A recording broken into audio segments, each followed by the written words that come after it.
नमस्कार, news times के इस बुलेटिन में आप सभी का स्वागत है। मैं हूं निकिता और आइए नजर डालते हैं आज के मुख्य समाचारों पर। दीपावली और छठ पर्व को देखते हुए खाद्य सुरक्षा विभाग ने शहर की दुकानों में चलाया जांच अभियान। खान आयुक्त अबू बकर सिद्दीकी ने किया जिले की खदानों का निरीक्षण, अवैध खनन पर निगरानी रखने का दिया निर्देश। और रेलवे इंटर डिवीजन वॉलीबॉल प्रतियोगिता के फाइनल में चक्रधरपुर को हराकर रांची की टीम बनी चैंपियन। अब खबरें विस्तार से। उपायुक्त संतरू कुमार अग्रहरी के निर्देश के बाद भी जिले में चल रहे प्रज्ञा केंद्रों को पंचायत भवनों में शिफ्ट नहीं किया गया है। इस लापरवाही के लिए उपायुक्त ने प्रज्ञा केंद्रों का संचालन कर रही कंपनी यूटीएल को फटकार लगाई है। ई गवर्नेंस की बैठक में उपायुक्त ने पूछा कि सभी प्रज्ञा केंद्र पंचायत भवन में शिफ्ट हो गया है या नहीं। बताया गया कि 84 प्रज्ञा केंद्र ही पंचायत भवन में चल रहे हैं। इस बात पर उपायुक्त ने नाराजगी जताई, कहा कि अगली बैठक से पहले सभी प्रज्ञा केंद्र पंचायत भवन में शिफ्ट कराए।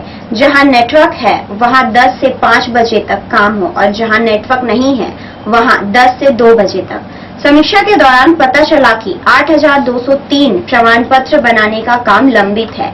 यह मामले 15 दिनों से ज्यादा समय के हैं। इनकी प्रखंडवार छटनी करने को कहा गया ताकि पेनल्टी लगाई जा सके। बैठक में बीएसएनएल के एसडीओ अनुपस्थित रहे। उनके जीएम को पत्र लिखने को कहा गया। छठ के बाद आरटीजीएस के लिए प्रशिक्षण दिया जाएगा। दीपावली और छठ पर्व को देखते हुए खाद्य सुरक्षा विभाग की ओर से शहर के दुकानों में जांच अभियान चलाया गया। जांच के दौरान खाद्य सामग्री का सैंपल लेकर रांची भेजा गया। शहर में मिलावट वाली खाद्य सामग्री की बिक्री होने की सूचना मिलने पर दुकानों में जांच अभियान चलाया गया। जांच के दौरान बेसन, सरसों तेल और नमक का सैंपल लिया गया। सैंपल को रांची के लिए राज्य खाद्य प्रयोगशाला रांची भेजा जाएगा। जांच के दौरान बिना लाइसेंस के खाद्य सामग्री की बिक्री करने वाले दुकानदारों को खाद्य सुरक्षा पदाधिकारी डॉक्टर जगन्नाथ हेम्ब्रम ने फटकार लगाई। डॉक्टर जगन्नाथ हेम्ब्रम ने सभी दुकानदारों, ठेला और कोमचा वालों से अविलंब रजिस्ट्रेशन कराने की अपील की। उन्होंने लोगों के स्वास्थ्य हित में मिलावट की सामग्री नहीं बिक्री करने की दुकानदारों को निर्देश भी दिया।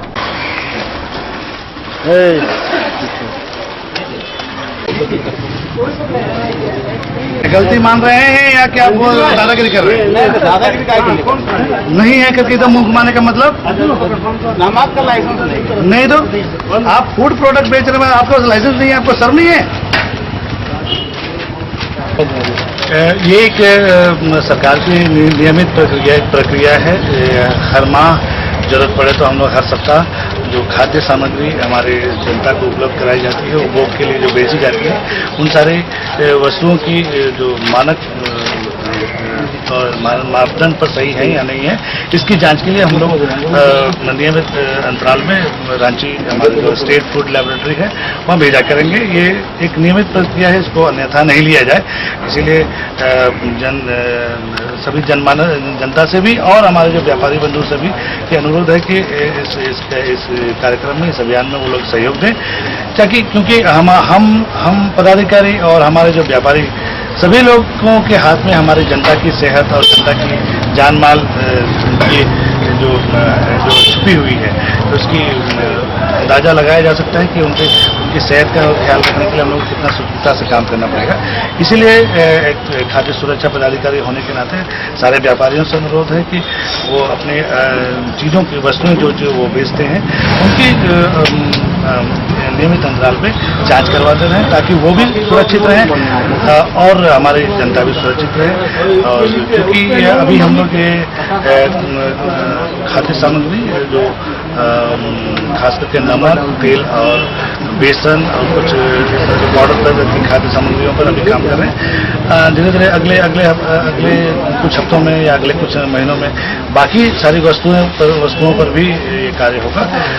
जैसे इनका भी नमूने भेजे जाएंगे रांची और उनकी भी गुणवत्ता की जांच की जाएगी। इसके साथ साथ हम लोग सारे व्यापारियों से, चाहे वो बड़े व्यापारी ही हों, चाहे वो छोटे होटल क्यों न चलाते हों, और क्यों नहीं चाहे छोटा सा चाय का ठेला ही क्यों न लगाते चाहते हों, सब लोगों से भी अनुरोध है कि वो अपनी लाइसेंस जरूर बनवा लें, और साथ में अगर जो चाय वाले हैं, जो खोमचे वाले हैं, उनका रजिस्ट्रेशन होता है, तो उनका रजिस्ट्रेशन कम से कम हो जाना चाहिए। चक्रधरपुर में चल रहे 3 दिवसीय रेलवे इंटर डिवीजन वॉलीबॉल प्रतियोगिता में रांची डिवीजन की टीम चैंपियन रही।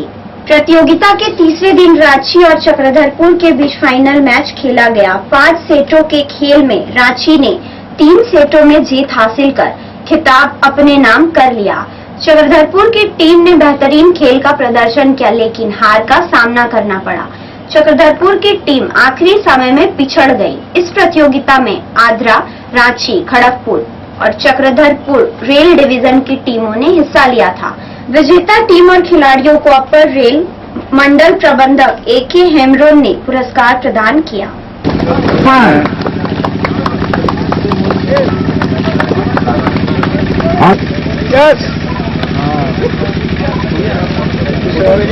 कौन पेपर में खड़े और ये फोटो सेशन होता हुआ। ब्रेक के बाद आपका स्वागत है। चक्रधरपुर नगर परिषद कार्यालय में नगर विकास विभाग द्वारा 20 साइकिल रिक्शा चालकों को जीविकोपार्जन के लिए मुफ्त में साइकिल रिक्शे का वितरण किया गया। कार्यपालक पदाधिकारी सुशील कुमार ने बताया कि फिलहाल 20 लोगों को रिक्शा दिया जा रहा है, जल्द ही और 55 लोगों को रिक्शा दिया जाएगा। चक्रधरपुर के 75 रिक्शा चालकों को रिक्शा प्रदान कर उन्हें रोजगार से जोड़ने की मुहिम है। सरकार द्वारा गरीबों की सुविधा के लिए यह योजना चलाई जा रही है। अभी 20 लोगों को बांटी गई है। अभी चूंकि 20 वो हम लोगों को मिला है, बाकी हम लोग का लॉट आ रहा है और दिवाली तक नाम लिखा हुआ है सूची में, दिवाली के बाद तक पूरा रिक्शा बांट रहे हैं। कितना रिक्शा बांटना है? 75। खान आयुक्त अबूबकर सिद्दीकी ने आज जिले की खदानों का निरीक्षण किया। खदानों में माइनिंग के नियमों का पालन हो रहा है या नहीं, यह जानने का प्रयास किया। आयुक्त ने खनन कंपनियों को सख्त हिदायत दी कि माइनिंग प्लान का पालन करें। खान आयुक्त बड़ा जामदा पहुंचे और ऊषा मार्टिन, देवकाबाई वेलजी, टीपी साव माइंस का निरीक्षण। देवकाबाई वेलजी और टीपी साव की खदान बंद है। आयुक्त के इन खदानों तक जाने का मकसद यह था कि कहीं यहाँ अवैध खनन तो नहीं हो रहा है। आयुक्त ने टाटा कंपनी की खदान और लैब का निरीक्षण किया। उन्होंने खनन कंपनियों से कहा कि जिस क्षेत्र में खुदाई का काम पूरा हो गया है वहाँ पौधे लगाएं। आयुक्त ने चाईबासा परिसर में पत्रकारों से बात करते हुए कहा कि सरकारी लैब में अयस्क की जांच के आधार पर ही ग्रेड तय होगा और उसी आधार पर रॉयल्टी ली जाएगी। खदानों के बंद होने से राजस्व का नुकसान हो रहा है, इसकी भरपाई कैसे होगी? इस सवाल पर आयुक्त ने कहा कि सरकार इस विषय में सोच रही है, जल्दी ही कुछ सकारात्मक कदम उठाया जाएगा। ऐसा तो हम लोग जो यहाँ पे आ गया तो फील्ड में भी थोड़ा गया था, विशेषकर जो बड़ा जामदा में एक आध माइंस देखा, ऊषा मार्टिन का जो माइंस से मैं उसी को देखा गया। रूटीन विजिट था, तो हम लोगों को कुछ ये निर्देश दिया गया है कि माइनिंग जो भी होता है, मिनरल्स देश का संपत्ति है, उसका किसी भी हालत में बर्बादी नहीं होना चाहिए। तो उनको एक निर्देश दिया गया है, जो भी आप करेगा वो माइनिंग प्लान का सख्त पालन हो, और जितना माइनिंग का जो रिलेटेड हमारा जो कानून है उसका किसी तरह का उल्लंघन नहीं हो, क्योंकि थोड़ा सा और सिस्टमेटिक वो कर सकता है। तो हमने उसको बताया गया है कि अपना जो माइंस का जो डंप हो या डस्ट हो या अन्य जो हो अपने क्षेत्र से बाहर नहीं डाला जाए, और रोड हो उसका पूरा रखरखाव थोड़ा सा और अच्छा से करे, ताकि हमारा परिस्थिति का भी मेंटेनेंस अच्छा हो और माइनिंग लॉस का भी अच्छा से पालन हो। साथ ही साथ उनको ये भी दिया है, जहाँ पे आप माइनिंग करते जाएगा वहाँ पे रिक्लेमेशन का भी प्रोसेस करना चाहिए, वहाँ पे भी पेड़ पौधे लगाए, क्योंकि हमारा वन एनवायरनमेंट भी काफ़ी महत्वपूर्ण है। तो ये डायरेक्शन दिया गया है, जहाँ पे भी आप माइनिंग करेगा वहाँ पे पेड़ पौधा भी लगाते जाइए, और सेफ्टी प्लांटेशन भी उनको करना पड़ता है, वो भी हम लोगों को लगा थोड़ा और उनको करने की ज़रूरत है। ये सब निर्देश दिया गया है। फिर बाकी उनका जो ग्रेडिंग में जो कुछ न कुछ उन लोग बोलते रहता है, उसका जो रॉयल्टी ग्रेडिंग के हिसाब से होता है, तो ग्रेडिंग में हम लोग कल भी हमें बता दिया है, वो जो हमारा जो राज्य सरकार अप्रूव्ड जो लैब होगा उसका जो रिजल्ट में जो ग्रेड आएगा उसी को हम लोग मान्यता करेंगे, उसमें किसी तरह का कॉम्प्रोमाइज़ नहीं कर सकते, और देश का संपत्ति है। अलावा टाटा का भी टाइम कम, इसलिए उनका जो मेनली उनका लाभ देखा गया, कि उनका जो भी लाभ होना तो बेस्ट लाभ बोला जाता है, तो उसका भी प्रोसेस हम लोग थोड़ा देखा कि कभी कभी हम लोग उसका कैसे उनका प्रोसेस है, उसका लोडिंग है, सब देखा गया और उनका भी माइंस का कुछ पोर्शन देखा गया। तो टाटा तो कंपैरेटिवली और अच्छा से मेंटेन किया है। बंद माइंस भी देखा गया, जैसे देवगी बाई बेलजी वाला है, बगल में टीपी साहू है, वो का है सब।